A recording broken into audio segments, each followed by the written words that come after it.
नमस्कार, आप देख रहे हैं जनता टीवी। मैं हूं आपके साथ पूजा मोहन पांडे। खबरों की शुरुआत करते हुए रुख करते हैं राज्यसभा का, जहां पर रक्षा मंत्री राजनाथ सिंह भारत चीन विवाद पर संबोधित करते नजर आ रहे हैं। 1993 और 1996 के समझौते में इस बात का जिक्र है कि एलएसी के पास दोनों देश अपनी सेनाओं की संख्या कम से कम रखेंगे।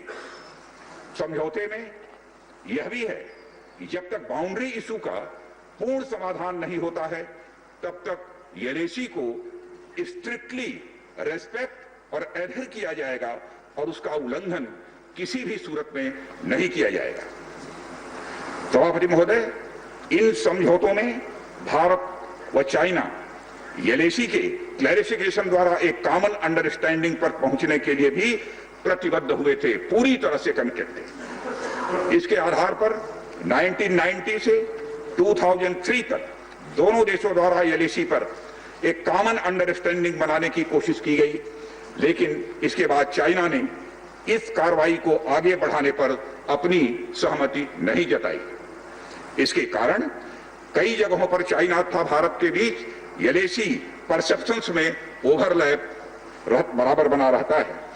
इन क्षेत्रों में तथा बॉर्डर के कुछ अन्य इलाकों में दूसरे समझौतों के आधार पर दोनों की सेनाएं फेस ऑफ आदि की स्थिति का बराबर समाधान निकालती हैं, जिससे कि शांति कायम रहे। सभापति महोदय, इससे पहले कि मैं सदन को वर्तमान स्थिति के बारे में विभिन्न इंटेलिजेंस एजेंसीज के बीच कोऑर्डिनेशन का एक इलेबोरेट और टाइम टेस्टेड मैकेनिज्म है, जिसमें सेंट्रल पुलिस फोर्सेस और तीनों आर्म्ड फोर्सेस की इंटेलिजेंस एजेंसी भी शामिल हैं।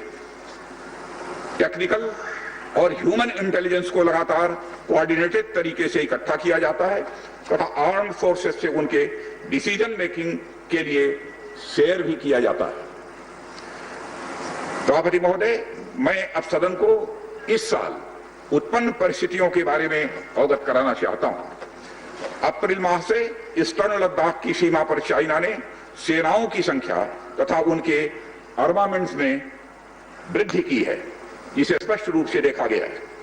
मई महीने के प्रारंभ में चाइना ने गलवान घाटी क्षेत्र में हमारी ट्रुप्स की नॉर्मल ट्रेडिशनल पेट्रोलिंग पैटर्न में व्यवधान डालना शुरू किया, जिसके कारण फेस ऑफ की स्थिति उत्पन्न हुई। ग्राउंड कमांडर्स द्वारा इस समस्या को सुलझाने के लिए विभिन्न समझौतों तथा प्रोटोकॉल के तहत वार्ता की जा रही थी कि इसी बीच मई महीने के मध्य में सभापति महोदय, चाइना द्वारा वेस्टर्न सेक्टर में कई स्थानों पर एलएसी पर ट्रांसग्रेशन करने की कोशिश की गई। इसमें कोंकला, गोगरा और पेंगोंग लेक का नॉर्थ बैंक शामिल है। इन कोशिशों को हमारी सेनाओं ने समय पर देख लिया तथा उसके लिए आवश्यक जवाबी कार्रवाई भी हमारी सेना ने की, सभापति महोदय। और हमने चाइना को डिप्लोमेटिक तथा मिलिट्री चैनल्स के माध्यम से यह अवगत करा दिया, इस प्रकार की गतिविधियां यथास्थिति को यानी स्टेटस को एक तरफा बदलने का प्रयास है, और यह भी साफ कर दिया कि ये प्रयास हमें किसी भी सूरत में सभापति महोदय मंजूर नहीं है। यह दो टूक शब्दों में यह चाइना को बता दिया गया है। एलएसी के ऊपर फ्रिक्शन बढ़ता हुआ देखकर दोनों तरफ के सैन्य कमांडरों ने 6 जून 2020 को मीटिंग की तथा इस बात पर सहमति बनी कि रेसिप्रोकल एक्शंस के आधार पर डिसएंगेजमेंट किया जाना चाहिए। दोनों पक्ष इस बात पर भी सहमत हुए कि एलएसी को माना जाएगा तथा कोई ऐसी कार्रवाई नहीं की जाएगी जिससे यथास्थिति यानी स्टेटस को बदले। किंतु इस सहमत के उल्लंघन में चीन द्वारा एक बहुत ही वायलेंट फेस ऑफ की स्थिति 15 जून को गलवान में क्रिएट की गई। हमारे बहादुर सिपाहियों ने, बहादुर जवानों ने अपनी जान का बलिदान दिया, पर साथ ही चीनी पक्ष को भी भारी क्षति पहुंचाई है सभापति महोदय, और अपनी सीमा की सुरक्षा में कामयाब भी रहे। इस पूरी अवधि के दौरान हमारे बहादुर जवानों ने जहां संयम की जरूरत थी वहां संयम रखा, और जहां शौर्य की जरूरत थी वहां शौर्य का भी प्रदर्शन किया। मैं सदन से यह अनुरोध करता हूं कि हमारे सैनिकों की वीरता एवं बहादुरी की भूरी भूरी प्रशंसा की जानी चाहिए। हमारे बहादुर जवान अत्यंत मुश्किल परिस्थितियों में अपने अथक प्रयास से समस्त देशवासियों को सुरक्षित रखने के अपने दायित्व का निर्वहन कर रहे हैं। सभापति महोदय, एक ओर किसी को भी हमारी सीमा की सुरक्षा के प्रति हमारे दृढ़ निश्चय या डिटर्मिनेशन के बारे में संदेह नहीं होना चाहिए, वहीं भारत यह भी मानता है कि पड़ोसियों के साथ शांतिपूर्ण संबंधों के लिए आपसी सम्मान और संवेदनशीलता भी यह रखना आवश्यक है।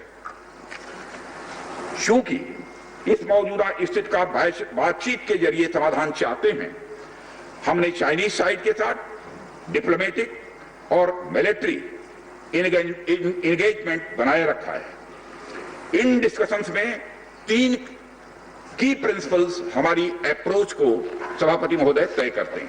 पहला, दोनों पक्ष को एलएसी का सम्मान और कड़ाई से पालन करना चाहिए। फर्स्ट। सेकंड, किसी भी पक्ष को अपनी तरफ से यथास्थिति का यानी स्टेटस को का उल्लंघन करने का प्रयास नहीं करना चाहिए। थर्ड, दोनों पक्षों के बीच सभी समझौतों और अंडरस्टैंडिंग्स का पूर्णतया पालन करना चाहिए। चाइनीज साइड की यह पोजीशन है कि स्थिति को एक जिम्मेदार ढंग से हैंडल किया जाना चाहिए